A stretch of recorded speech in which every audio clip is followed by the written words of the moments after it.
Hi friends, welcome back to my new blog. ಎಲ್ಲರೂ ಹೇಗಿದ್ರಿ? ಎಲ್ಲರೂ ಚೆನ್ನಾಗಿದ್ದೀರಾ ಅಂದ್ಕೊಳ್ತೀನಿ.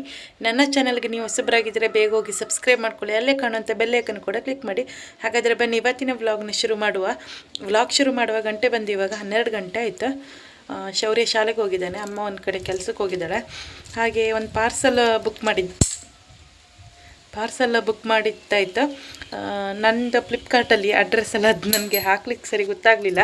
ಹಾಗಾಗಿ ನಮ್ಮ ಅಕ್ಕನ ಹತ್ರನೇ ನಾನೇನಾದರೂ ಫ್ಲಿಪ್ಕಾರ್ಟಲ್ಲಿ ಆರ್ಡರ್ ಮಾಡೋದಿದ್ರೆ ಅಕ್ಕನ ಹತ್ರನೇ ಕ್ಯಾಶ್ ಆನ್ ಡೆಲಿವರಿ ಕೊಡು ಅಂತ ಹೇಳೋದು. ಮೀಶೋ ಆದರೆ ಮಾತ್ರ ನಾನೇ ಬುಕ್ ಮಾಡ್ತೀನಿ. ಹಾಗೆ ನನಗೊಂದು ಬಂದ ಮೇಲೆ ಹೇಳ್ತೀನಿ, ನಾನು ಬೇಕಿತ್ತು ಅದನ್ನು ಕ್ಯಾಶ್ ಆನ್ ಡೆಲಿವರಿ ಕೊಡು ಅಂತ ಹೇಳಿದ್ದೆ. ಪಾಪ ನಮ್ಮ ಅಕ್ಕ ಪೇ ಮಾಡಿದ್ಲ. ಪಾಪ ನಾನು ಏನು ಕೇಳಿದ್ರು ಇಲ್ಲ ಅಂತ ಹೇಳೋದಿಲ್ಲ, ಎಲ್ಲದನ್ನೂ ಕೊಡಿಸಿದ್ಲ. ಅಂದರೆ ನನಗೆ ಅಗತ್ಯ ಇರುವಂಥದ್ದು ಏನಾದರೂ ಕೇಳಿದರೆ ಮಾತ್ರ ಕೊಡಿಸ್ಲ. ಜಾಸ್ತಿ ಬ್ಯಾಡ್ದಿದ್ದು ಸುಮ್ಮನೆ ದುಡ್ಡು ವೇಸ್ಟ್ ಮಾಡುವಂಥದ್ದು ಕಾಸ್ಟ್ಲಿದೆಲ್ಲ ಕೇಳಿಸಿದ್ರೆ ಕೊಡಿಸೋದಿಲ್ಲ. ಏನಾದರೂ ಸಣ್ಣ ಪುಟ್ಟ ನಂಗೆ ಅಗತ್ಯ ಇರುವಂಥದ್ದು ಇದ್ರೆ ಕೊಡಿಸ್ತಾಳೆ. ಪಾಪ ಇಷ್ಟೊಳ್ಳೆ ಅಕ್ಕ ಸಿಕ್ಕಿದ್ರೆ ನಾನು ಪುಣ್ಯ ಮಾಡಿರ್ಬೇಕು. ಆದರೂ ನಾವಿಬ್ಬರು ಕಚ್ಚಾಡೋದು ನೋಡಿದರೆ ಅಂದರೆ ಬಂದ್ರೆ ನಾನು ಅವಳಿಗೆ ಬೈಯೋದು, ಅವಳು ನನಗೆ ಬೈಯೋದು, ಯಪ್ಪ ಎಷ್ಟು ಜಗಳ ಮಾಡ್ಕೊಳ್ತೀವೇನೋ. ಆದರೆ ಕೊಡೋದು ಮಟ್ಟಿಗೆ ನಮ್ಮ ಅಕ್ಕ ದಿ ಬೆಸ್ಟ್. ನನಗೆ ಈ ಸಿಸ್ಟರ್ ಸಿಗಬೇಕಾದ್ರೆ ನಾನು ಪುಣ್ಯ ಮಾಡಿರಬೇಕು. ಹಾಗೆ ನನ್ನ ಶೌರ್ಯನಿಗೂ ಕೂಡ ಇಷ್ಟೊಳ್ಳೆ ದೊಡ್ಡಮ್ಮ ಸಿಗಬೇಕಾದ್ರೆ ಅವನು ಕೂಡ ಪುಣ್ಯ ಮಾಡಿರಬೇಕು. ನೀವೇ ನೋಡ್ಬೋದು, ನಮ್ಮ ಅಕ್ಕ ನಮ್ಮ ಶೌರ್ಯನಿಗೆ ಏನು ಕೊಡಿಸ್ಬೇಕು ಏನು ಕೊಡಿಸ್ಬಾರ್ದು ಎಲ್ಲದನ್ನೂ ಕೊಡಿಸ್ತಾಳೆ. ಹಾಗೆ ಇರಲಿ, ಅದನ್ನು ತಗೊಂಡು ಬರುವ ಫೋನ್ ಬಂದಿತ್ತು ನನಗೆ. ಹಾಗಾಗಿ ಇವಾಗ ಹೊರಟಿದ್ದೀನಿ, ಬನ್ನಿ. ಪಾರ್ಸಲ್ ತಗೊಂಡು ಬಂದೆ. ಹಾಗೆ ಹೇಗೋ 12:30 ಆಗಿತ್ತು. ಶೌರ್ಯನ ಕೂಡ ಕರ್ಕೊಂಡು ಬಂದೆ. ಕರ್ಕೊಂಡು ಬಂದೆ. ಸ್ವಲ್ಪ ಬೇಗ ಆಯಿತು, ಇಲ್ಲಾಂದ್ರೆ ನಾನು 1 ಗಂಟೆ 1:15 ಹಂಗೆ ಹೋಗ್ತಾಯಿದ್ದೆ. ಅಷ್ಟೊತ್ತಿಗೆ ಅವನು ಊಟ ಎಲ್ಲ ಆಗಿ ಆಡ್ತಾ ಇದ್ದಿದ್ದ. ಇವತ್ತು ಊಟ ಮಾಡ್ಕೊಂಡು ಬಂದೆ. ಪಾರ್ಸಲ್ ಹೀಗುಂಟು, ಏನಿದೆ ಅಂತ ತೋರಿಸ್ತೀನಿ. ಶೌರ್ಯ, ಇದ್ರೊಳಗೆ ಏನಿದೆ ಅಂತ ತೋರಿಸ್ತೀನಿ. ಇದು ನನಗೆ ಬೇಕಾಗಿತ್ತು,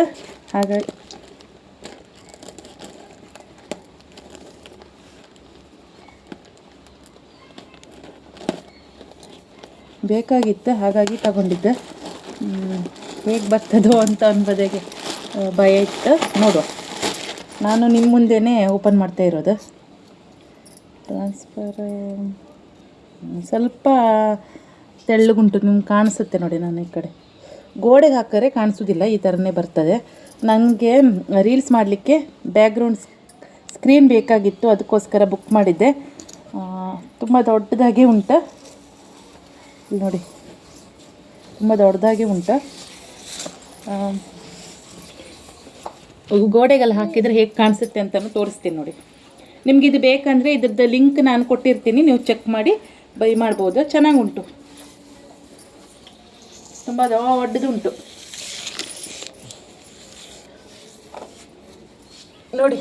ಗೋಡೆಗೆ ಹಾಕಿದರೆ ಕಾಣಿಸೋದಿಲ್ಲ, ತುಂಬ ಚೆನ್ನಾಗಿದೆ. ಉದ್ದಕ್ಕುಂಟು, ತುಂಬ ಅಗಲನೂ ಕೂಡ ಉಂಟು, ಉದ್ದಕ್ಕುಂಟು. ನೋಡ್ಬೋದು ನೀವು, ಇಲ್ಲಿ ನೋಡಿ, ಉದ್ದಕ್ಕುಂಟು. ನಮ್ದು ಇವಿಷ್ಟು ಗೋಡೆಗೆ ಆಗ್ತದೆ. ವರ್ತ್. ಯಾರಿಗಾರು ಬೇಕಂದರೆ ಪ್ಲೀಸ್ ಗೋ ಫಾರ್ ಇಟ್. ಚೆನ್ನಾಗಿದೆ ಫ್ರೆಂಡ್ಸ್. ಹಳೆ ವ್ಲಾಗ್ನೇ ಕಂಟಿನ್ಯೂ ಮಾಡ್ತಾಯಿದ್ದೆ. ಇವಾಗ ಗಂಟೆ ನೀವು ಕೇಳಿಸ್ಕೊಳ್ಬೋದು, 1 ಗಂಟೆ ಆಯಿತು.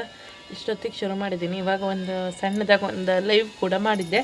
ತುಂಬ ದಿನ ಆಗೋಯ್ತಲ್ಲ ಲೈವ್ ಮಾಡಿದೆ. ಹಾಗಾಗಿ ಸುಮ್ಮನೆ ಹೀಗೆ ಮಾತಾಡುವಾಗ ನೋಡುವ ಅಂತ ಲೈವ್ ಮಾಡಿರೋದು. ಏನಂದರೆ ಫಸ್ಟೇ ಹೇಳಿಬಿಟ್ಟು ಲೈವ್ ಮಾಡಿದರೆ ಒಂದಷ್ಟು ಜನ ನೋಡ್ತಿದ್ರು. ಪರವಾಗಿಲ್ಲ, ನೆಕ್ಸ್ಟ್ ಟೈಮ್ ಹೇಳಿಬಿಟ್ಟು ಮಾಡುವ. ಸದ್ಯಕ್ಕೆ ಒಂದು ಸಣ್ಣ ಲೈವ್ ಮಾಡಿದ್ದೀನಿ. ಇವತ್ತು ನಂಗೆ ಫುಲ್ ಒಂಥರ ತಲೆ ಭಾರ ಮತ್ತು ಕೋಲ್ಡ್ ಆಯಿತು ಸಿಕ್ಕಾಪಟ್ಟೆನೇ. ನನ್ನ ಶೌರ್ಯನಿಗೆ ಫುಲ್ ಕಫ ಆಯಿತು. ಹಾಗೆ ಕಲ್ಲಂಗಡಿ ಎಲ್ಲ ಜಾಸ್ತಿ ತಿಂದುಬಿಟ್ಟೆ, ಅದೇ ಉಷ್ಣ ಆಯ್ತೇನೋ ಬಹುಶಃ. ಹಾಗೆ ಇನ್ನು ದನಗಳಿಗೆ ಬೈರ್ ಹಾಕಲಿಕ್ಕೆ ರೆಡಿ ಮಾಡಿ ಇಟ್ಟಿದ್ದೀನಿ. ಅನ್ನ ಕೂಡ ಇವತ್ತು ಏನು ಕೆಲಸ ಮಾಡೋಕ್ಕೂ ಮನಸ್ಸೇ ಇಲ್ಲ, ಒಂಥರ ಮೂಡೇ ಇಲ್ಲ, ಒಂಥರ ಮಲ್ಕೊಂಡೇ ಇರುವಂಥ ಅನಿಸುತ್ತೆ. ಹಾಗಾಗಿ ಅನ್ನ ಮಾಡಿರಲಿಲ್ಲ, ಮತ್ತು ಊಟಕ್ಕೆ ಆಗಬೇಕಲ್ಲ. ಹಾಗೆ ಮತ್ತು ಸೋನ ಮಸೂರಿ ರೈಸ್ ಇದ್ದಿತ್ತು, ಅದನ್ನೇ ಕುಕ್ಕರಲ್ಲಿ ಹಾಕಿ ರೈಸ್ ಮಾಡಿದ್ದೀನಿ. ಇನ್ನು ಚಟ್ನಿ ಸಾರು, ಚಿಕನ್ ಸಾರು, ಹಾಗೆ ಕೆಲವೊಂದೆಲ್ಲ ಉಂಟು. ಚಿಲ್ಲಿದು ಮಸಾಲೆ ಉಂಟು, ಅಂದರೆ ಚಿಲ್ಲಿ ಪೀಸೆಲ್ಲ ಖಾಲಿ ಆಯಿತು, ಅದರದ್ದು ಮಸಾಲೆ ಉಂಟು. ಊಟಕ್ಕೆ. ಹಾಗೆ ಇವತ್ತು ಒಂಥರ ಸ್ವೆಟರ್ ರೀತಿ ಒಂಥರ ಟಿ ಶರ್ಟ್ ಹಾಕ್ಕೊಂಡಿದ್ದೀನಿ. ಇದು ನಮ್ಮ ಅಕ್ಕಂದು. ಒಂಥರ ಚಳಿ ಆಗ್ತಾ ಉಂಟು, ಹಾಗಾಗಿ ಹಾಕ್ಕೊಂಡಿದ್ದೀನಿ. ಇನ್ನು ಶೌರ್ಯನ ಕಾರ್ಯಲಿಕ್ಕೆ ಹೋಗ್ಬೇಕೀಗ, 1 ಗಂಟೆ ಆಯ್ತಲ್ಲ, ಹೋಗ್ಬೇಕು. ದನಗಳಿಗೊಮ್ಮೆ ಬೈರ್ ಹಾಕ್ಬಿಟ್ಟೆ ಹೋಗ್ತೀನಿ, ಮತ್ತೆ ಬಂದು ಹಾಕಬೇಕಲ್ಲ, ಹಾಗಾಗಿ ಇವಾಗಲೇ ಹಾಕ್ಬಿಟ್ಟು ಹೋಗ್ತೀನಿ. ರೆಡಿ ಮಾಡಿ ಇಟ್ಟಿದ್ದೀನಿ. ಹಾಗೆ ಅವ್ನು ಕರ್ಕೊಂಡು ಬಂದು ಅವನು ಮಲಗಿಸಿ ನಾನು ಒಂದುಗಳಿಗೆ ಮಲ್ಕೊಳ್ತೀನಿ. ನನ್ನ ನೋಡ್ಬೋದು ನೀವು, ನನ್ನ ಕಣ್ಣು ತೆರಿಲಿಕ್ಕೆ ಆಗ್ತಾಯಿಲ್ಲ. ಒಂಥರ ತಲೆನೇ ಭಾರನಪ್ಪ. ಈ ಕೋಲ್ಡ್ ತಲೆನೋವೆಲ್ಲ ಬಂದರೆ ಸಿಕ್ಕಾಪಟ್ಟೆನೇ ಒಂಥರ ತಲೆನೇ ಭಾರ ಆಗಿಬಿಡತ್ತೆ. ಹಾಗೆ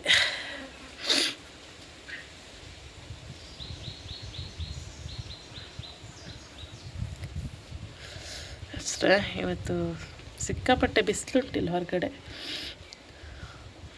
ಇನ್ನು ಬನ್ನಿ ದನಗಳಿಗೆ ಬೈರ್ ಹಾಕಿ ಬರುವ. ದನಗಳಿಗೆ ಬೈರ್ ಹಾಕಿದೆ.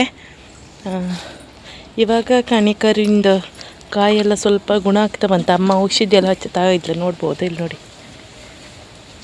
ಎಲ್ಲನೂ ಗಾಯೆಲ್ಲ ಒಣದು ಒಂಥರ ಇದಾಗಿಬಿಟ್ಟಿತ್ತು. ಇದು ಇಡೀ ನಮ್ಮ ಊರಲ್ಲಿ ತುಂಬ ಜನದ ಮನೆಗೆ ಈ ರೀತಿ ಗಂಟಿಗೆ ಕಾಯಿಲೆ ಬಂದಿತ್ತಾಯಿತ್ತು. ಅವ್ರದ್ದೆಲ್ಲ ಆಗಿ ಮುಗ್ದ್ರ ಮೇಲೆ ಈಗ ನಮ್ಮನೆ ಕರಿವಿಗೆ ಬಂದಿತ್ತು ಪಾಪ. ಅದಕ್ಕೆ ಎಷ್ಟು ನೋವೇನು. ದನಗೆಲ್ಲ ಬೈರ್ ಕೊಟ್ಟೆ. ಇನ್ನು ಶೌರ್ಯನ ಕರೀಲಿಕ್ಕೆ ಹೋಗ್ತಾಯಿದ್ದೀನಿ, ಬನ್ನಿ. ಮತ್ತು ದನಗಳಿಗೆಲ್ಲ ಬೈರಾಯ್ತು. ಇನ್ನು ಶೌರ್ಯನ ಕರೀಲಿಕ್ಕೆ ಹೋಗುವ ಅಂತ ಸ್ವಲ್ಪ ಮುಖವನ್ನು ತೊಳ್ಕೊಂಡಿದ್ದೀನಿ. ಇನ್ನು ಹೋಗಿ ಕರ್ಕೊಂಡು ಬರುವ. ಹಾಗೆ ಇಲ್ಲೊಂದು 4 ಹೂ ಬಿಟ್ಟಿತ್ತು, ಅದನ್ನು ಕೂಡ ನಿಮ್ಮ ಜೊತೆ ಶೇರ್ ಮಾಡ್ತೀನಿ. ಇಲ್ಲಿ ನೋಡ್ತಾ ಇದ್ದೀರಲ್ಲ, ಇವತ್ತು ಇದರಲ್ಲಿ ಯೆಲ್ಲೋ ಕಲರು, ಆಮೇಲೆ ಇಲ್ಲಿ ನೋಡಿ ಡಾರ್ಕ್ ಪಿಂಕ್ ಕಲರ್ ಕೂಡ ಆಗಿತ್ತು, ಆಮೇಲೆ ಲೈಟ್ ಪಿಂಕ್ ಕೂಡ ಆಗಿತ್ತು. ಇವತ್ತು 3 ಹೂವೇನೋ ಬಿಟ್ಟಿತ್ತು. ಹಾಗೆ ಈ ಹೂವಲ್ಲಿ ಒಂದು ಸ್ವಲ್ಪ ಪರ್ಪಲ್, ಸ್ವಲ್ಪ ಪಿಂಕ್ ಮಿಕ್ಸ್ ಕಲರ್ ಅದು ಬಿಟ್ಟಿತ್ತು. ಹಾಗೆ ಇಲ್ಲಿ ಆರೆಂಜ್, ಎಲ್ಲೋ ಇದು ಬಿಟ್ಟಿತ್ತು. ಹೋಗಿಬಿಟ್ಟು ಬಂದ್ವಿ. ಶೌರ್ಯನಿಗೆ ಇವತ್ತು ಚಾಕ್ಲೇಟ್ ಕೊಟ್ಟಿದ್ರು, ಅಂದರೆ ಸ್ವೀಟ್ ಕೊಟ್ಟಿದ್ರು. ಬರ್ತಡೇ ಇದ್ದಿತ್ತಂತೆ ಒಬ್ಬರದ್ದು, ಹಾಗಾಗಿ ಬಾ ಮಗ ಮೇಲೆ ನಿಲ್ಕೊ. ಇಲ್ಲ. ಹಾಗೆ ಇವತ್ತು ಡಾಕ್ಟ್ರೆಲ್ಲ ಬಂದಿದ್ರು. ಯಾರಿಗೆಲ್ಲ ಯಾವ ತೊಂದರೆ ಇತ್ತಂತ. ಇವನಿಗೆ ಹಲ್ಲು ಇಲ್ಲಿ ಕೆಟ್ಟೆ ಅಲ್ಲ, ಹಾಗಾಗಿ 3-4 ಸಲ ಹಲ್ಲು ತಿಕ್ಲಿಕ್ಕೆ ಹೇಳಿ ಅಂತ ಹೇಳಿದ್ರು. ಅವ್ನು ಡೈಲಿ 3-4 ಸಲ ಹಲ್ಲು ತಿಕ್ತಾ. ಇನ್ನು ಬನ್ನಿ.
ದಿನನೇ ಆಯಿತು ವ್ಲಾಗ್ನ ಮಾಡಲಿಕ್ಕೆ ಹಿಡ್ದು.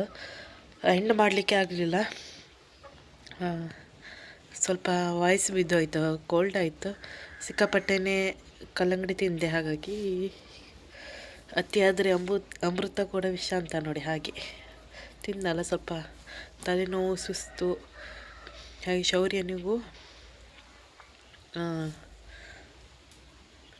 ಶೌರ್ಯನಿಗೂ ಕೆಮ್ಮ ಥಂಡಿ ಆಗಿತ್ತು. ಹಾಗಾಗಿ ಇವತ್ತು ಶನಿವಾರ ಅಲ್ಲ, ಬೆಳಿಗ್ಗೆ ಬೇಗ 9:30 ಹೋಗಿ ಅವನಿಗೆ ಒಂದು ಹೇರ್ ಕಟ್ಟಿಂಗ್ ಮಾಡಿಸ್ಕೊಂಡು ಬಂದೆ. ಚೆನ್ನಾಗಿದೆಯಾ ಅಂತ ಹೇಳಿ ಸಣ್ಣ ಕ್ಲಿಪ್ಪಿಂಗ್ ಕೂಡ ಹಾಕಿದ್ದೀನಿ. ಹಾಗೆ ಅಲ್ಲೇ ಆಸ್ಪತ್ರೆಗೆ ಹೋಗಿ ನನಗೂ ಅವನಿಗೂ ತೋರಿಸ್ಕೊಂಡು ಬಂದ್ವಿ. ಅವ್ನು ಮಲಗಿಸಿದ್ದೀನಿ. ಇವಾಗ 12 ಗಂಟೆ ಆಯಿತು. ಹಾಗೆ ಮಾತಾಡ್ಲಿಕ್ಕೆ ಕೂಡ ಆಗ್ತಾಯಿಲ್ಲ, ಒಂಥರ ಸುಸ್ತು. ನಿನ್ನೆ ಅಮ್ಮಂಗೆ ಅವಳಿಗೆ ಕಾಲು ನೋವು, ಹಾಗಾಗಿ ಅಂಬಾಗ್ಲ ಕಾರಂತರ ಹಾಸ್ಪಿಟ್ಲಿಗೆ ಕರ್ಕೊಂಡೋಗಿ ಬಂದೆ. ಹಾಗಾಗಿ ನಿನ್ನೆ ಏನು ಕೂಡ ವ್ಲಾಗ್ ಮಾಡಿರಲಿಲ್ಲ. ಹಾಗೆ ಇವತ್ತು ಕೂಡ ಮಾಡಿ ಅದೊಂದು ಎಂಡ್ ಮಾಡಿ ಬಿಡುವ ಅಂತ. ಹಾಗೆ ಮೊನ್ನೆ ಬ್ಯಾಕ್ಗ್ರೌಂಡದ್ದು ಬ್ಲ್ಯಾಕ್ ಕಲರ್ ತರಿಸಿದ್ನಲ್ಲ, ಅದನ್ನು ಸೆಟ್ ಮಾಡಿದ್ದೀನಿ, ತೋರಿಸ್ತೀನಿ ನಾ, ಬನ್ನಿ. ಇಲ್ಲಿ ನೋಡ್ತಾ ಇದ್ದೀರಲ್ಲ, ನಾನು ಇಲ್ಲಿ ಹಾಕಿದ್ದೀನಿ ದೇವ್ರ ಕೋಣೆಯಲ್ಲಿ. ಇಲ್ಲಿ ತುಂಬ ಉದ್ದ ಉಂಟು, ಹಾಗಾಗಿ ಇಲ್ಲಿ ಸುಮ್ಮನೆ ಇಟ್ಟಿದ್ದೀನಿ. ಇಲ್ಲಿ ಮಳೆ ಹೊಡಿಲಿಕ್ಕೆ ಏನಿಲ್ಲ ಆಯಿತಾ, ಹಾಗಾಗಿ ಒಂದು ನಿಮಿಷ, ಇದನ್ನು ತರಿಸಿದ್ದೇ ಆಗಿತ್ತು. ಸ್ಟಿಕ್ ಮಾಡಲಿಕ್ಕೆ ಆಗ್ತದಲ್ಲ, ಇರಿ ಒಂದು ನಿಮಿಷ. ಸ್ಟಿಕ್ ಮಾಡಲಿಕ್ಕೆ ಆಗ್ತದಲ್ಲ, ಈ ಕಡೆ ಗೊಮ್ಮಿರ್ತದೆ, ಹಾಗಾಗಿ ಅದೇನೋ ಸೆಟ್ ಆಫ್ 3 ಇದಿತ್ತು, ಅಲ್ಲೆಲ್ಲ ಒಂದಿತ್ತು ಉಂಟು, ಅದನ್ನು ಹಾಕಿದೆ. ಅದು ನಿಲ್ತಾ ಇರಲಿಲ್ಲ, ಹಾಗಾಗಿ ಇದು ಗೋಡ್ರೇಜ್ ಒಳಗೆ ಈ ಕಡೆಯಿಂದ ಮತ್ತು ಈ ಕಡೆಯಿಂದ ಬಳ್ಳಿ ಹಾಕಿದ್ದೀನಿ. ಈ ಸೆಟಪ್ ಮಾಡಿದ್ದು ಹೌದು, ಇಲ್ಲಿ ಲೈಟ್ ಸಾಕಾಗ್ತಾ ಇಲ್ಲ, ಹಾಗಾಗಿ ಇದಕ್ಕೆ ರಿಂಗ್ ಲೈಟ್ ಬೇಕು ಯೂಸ್ ಮಾಡಬೇಕಿದ್ರೆ. ಇರಿ, ಬ್ಯಾಕ್ಗ್ರೌಂಡ್ ಈ ರೀತಿ ಕಾಣಿಸ್ತದೆ. ರಿಂಗ್ ಲೈಟ್ ಇದ್ದರೆ ತುಂಬ ಚೆನ್ನಾಗಿ ಕಾಣಿಸುತ್ತೆ. ಮತ್ತು ಏನಾದರೂ ನಿಮಗೆ ಸೀರೆದು ಡಿಸೈನು, ಬ್ಲೌಸ್ ಡಿಸೈನ್ ಏನಾದರೂ ತೋರಿಸ್ಲಿಕ್ಕಿದ್ದಾಗ ಈ ರೀತಿ ಹೀಗೆ ಫೋನ್ನ ಇಟ್ಬಿಟ್ಟು ಮಾಡ್ಲಿಕ್ಕೆ ಚೆನ್ನಾಗಿ ಕಾಣಿಸುತ್ತೆ. ಹೇಗಿದೆ ಅಂತ ಹೇಳಿ. ತುಂಬ ವರ್ತ್ ಉಂಟು, ಅಂದರೆ ತುಂಬ ದೊಡ್ಡದುಂಟು, ಉದ್ದ ಜಾಸ್ತಿ ಉಂಟು, ಇಲ್ಲಿ ನೋಡ್ಬೋದು. ತುಂಬ ಚೆನ್ನಾಗಿದೆ. ಇದರದ್ದು ಲಿಂಕ್ ಕೊಟ್ಟಿರ್ತೀನಿ, ಬೇಕಂದರೆ ನೀವು ಬೈ ಮಾಡ್ಬೋದು. ಹಾಗೆ ಅಷ್ಟೇನೇ. ಮತ್ತು ಇದನ್ನೇನು ವ್ಲಾಗ್ ಮತ್ತೆ ಮುಂದೆ ಕಂಟಿನ್ಯೂ ಮಾಡೋದಿಲ್ಲ ನಾನು. ಈ ವ್ಲಾಗ್ನ ಇಲ್ಲಿಗೆ ಎಂಡ್ ಮಾಡ್ತೀನಿ. ವ್ಲಾಗ್ ಇಷ್ಟ ಆದರೆ ಒಂದು ಲೈಕ್ ಮಾಡಿ, ಶೇರ್ ಮಾಡಿ, ಕಮೆಂಟ್ ಮಾಡಿ. ನನ್ನ ಚಾನಲ್ಗೆ ಹೊಸಬರಾಗಿದ್ದರೆ ಸಬ್ಸ್ಕ್ರೈಬ್ ಮಾಡ್ಕೊಳ್ಳೋದನ್ನ ಮರಿಬೇಡಿ. ನಾಳಿನ ವ್ಲಾಗ್ನಲ್ಲಿ ಸಿಗ್ತೀನಿ. ಅಲ್ಲಿವರೆಗೂ ಟೇಕ್ ಕೇರ್.